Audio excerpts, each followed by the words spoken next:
partir desse tema, as pessoas invisíveis, nós vamos, é isso que eu estava dizendo, a verdade é o seguinte, que a cada tema, junto com cada tema, há uma proposta de cura e libertação para a nossa vida. Que bom que você está aqui, estou tentando ajeitar essa cadeira aqui, opa, ajeitar a mesa aqui. Que bom que você está aqui conosco essa semana para a gente trabalhar esse tema, as pessoas invisíveis. A base, o texto base da nossa conversa durante toda essa semana, o texto base da nossa formação das pessoas invisíveis é Lucas 16, versículo 19 e 31. Lucas 16, versículo 19 e 31. Quem são as pessoas invisíveis? As pessoas insignificantes, as pessoas que nada produzem. Os pobres, os aleijados, os coxos, os mancos, os mudos, os surdos. Isso eu estou falando na palavra de Jesus Cristo. Eu não estou querendo colocar preconceito aqui, pelo contrário. E nem estou escrachando e muito menos denigrindo o defeito de alguém. Pelo contrário. As pessoas invisíveis são as pessoas insignificantes, ou seja, as pessoas que produzem, os idosos, os doentes, ou seja, as pessoas que nada produzem para a sociedade. E isso é um problema. Por quê? Porque nós que produzimos alguma coisa, eu estou produzindo um conteúdo para você, nós que estamos ainda ativa, nós vamos passar pela invisibilidade, pela insignificância. Nós vamos, eu galgo e você também, nós galgamos, ou seja, nós caminhamos para o envelhecimento, para a insignificância, para a não produção de mais nada. Um dia nós não vamos conseguir andar mais, nós não vamos conseguir falar, nós vamos pensar devagar, falar devagar. Seremos insignificantes. E agora, um detalhe em tudo isso é que nós, todo ser humano, nós que produzimos e todo ser humano, só vai para o céu quando começarmos a enxergar as pessoas invisíveis, quando começarmos a fazer comunidade com as pessoas insignificantes. Essa é a grande, veja, a grande jogada da nossa vida, o grande negócio da nossa vida para o céu, para a nossa salvação, é enxergar e viver com os invisíveis. E mais, fazer com que essa pessoa invisível para a sociedade seja absolutamente visível para você, seja louvada, seja reverenciada. Assim como nós entramos na igreja e nós vimos uma imagem de Cristo, uma imagem de Maria, de algum santo, e logo a gente faz a nossa prece, no mínimo a gente faz o sinal da cruz. Por quê? Porque nós louvamos, não adoramos, mas louvamos aquela imagem. Nós nos reverenciamos àquela imagem. Nós veneramos aquela imagem. Adorar não precisa nem entrar nesse assunto, ninguém adora a imagem. Mas assim, nós reverenciamos, nós veneramos, como eu disse, as imagens. Por quê? Porque nós reconhecemos visivelmente que ali foi um homem, por exemplo, um santo, uma santa, um homem, uma mulher que deu certo e que eu preciso seguir o modelo dele. Assim são os invisíveis na nossa vida. E é isso que nós vamos trabalhar profundamente essa semana.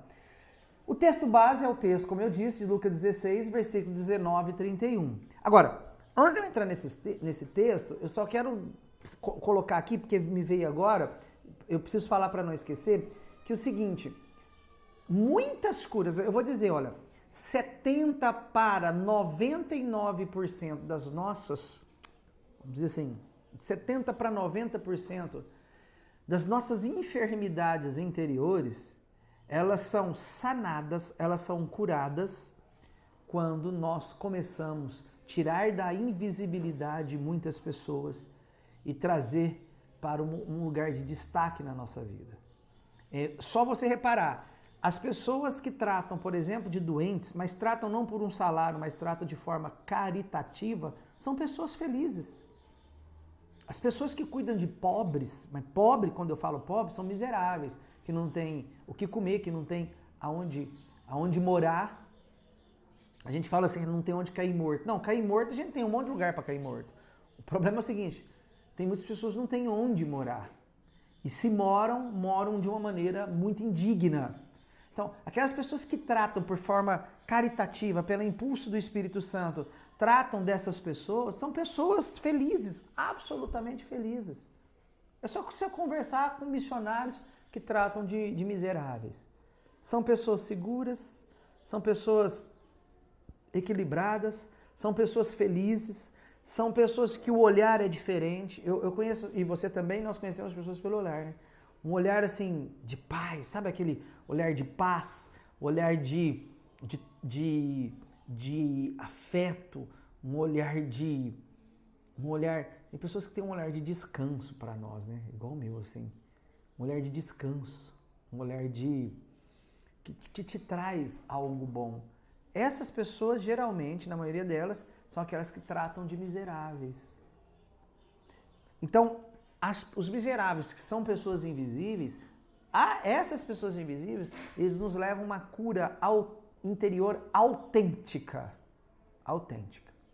Por que eu falo autêntico? Porque Jesus Cristo, ele cura interiormente. E ele usa vários instrumentos para curar a gente. O instrumento da oração, de pessoas orar por nós, mas o instrumento, inclusive, da ação para obedecer. Quando eu obedeço Cristo no Evangelho, Cristo estabelece comigo uma parceria de cura interior para a minha vida.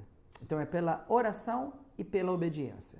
Pela adoração a Cristo e pela obediência que nós vamos conseguindo aí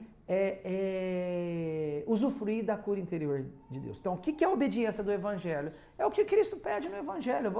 Eu vou ler agora uma passagem. Busque as pessoas invisíveis. Trate das pessoas invisíveis. Acolha as pessoas invisíveis. Num Evangelho aí atrás, numa das formações atrás, eu li aquele Evangelho onde Cristo pede para a gente acolher. Quando você for... É a palavra de Cristo. Falando para o fariseu, quando você for dar uma festa, convide os pobres, os aleijados, convide os miseráveis, aqueles que não vai ter condição, que não terão condição de convidar você para ir na casa deles, porque nem casa eles têm. Então, obedecendo o Evangelho, você vai ter a graça de Deus na tua cura, na tua vida interior. Eu vejo assim, tem pessoas que vai para a igreja, que rezam muito, procuram encontros de cura, de libertação, encontra a libertação ali. Mas uma coisa que eu quero colocar é o seguinte, existe a cura de Jesus e a libertação de Jesus e a fisioterapia de Jesus. Ontem eu estava meditando o Evangelho de Lucas, capítulo 13, versículo 26,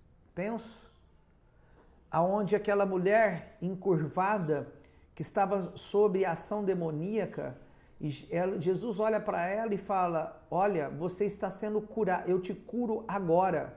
Só que a mulher continua encurvada, porque no versículo seguinte, ele tem que tocar na mulher para a mulher ficar ereta, ou seja, para ela sair daquela encurvadura que ela vivia com a costa. Então, o Cristo muitas vezes nos dá a cura. Só que muitos, com a cura de Cristo, ele ainda vive a cultura da doença. Ele vive o sistema da doença. Ele foi curado, mas ele vive o sistema da doença. Já não tem mais a doença dele, mas ele está dentro de um sistema de doença. Cristo, então, precisou tocar naquela mulher. Ou seja, como um fisioterapeuta, que ele vai tocando e vai mobilizando e vai massageando os ossos, as cartilagens, os músculos, os tecidos, para que aquela mulher pudesse voltar a ficar ereta. Muitas vezes, Cristo precisa fazer isso. E sabe qual que é a fisioterapia de Cristo na tua vida? Porque às vezes você foi curado, mas parece que não, porque você eliminou a cura, eliminou a doença, mas você vive no sistema da doença, na cultura da doença. E para isso, Cristo precisa fazer fisioterapia em você. Sabe qual que é a fisioterapia de Cristo? Cuidar das pessoas invisíveis. Cuidar dos aleijados, cuidar dos esquecidos, cuidar dos doentes, cuidar dos pobres, dos miseráveis.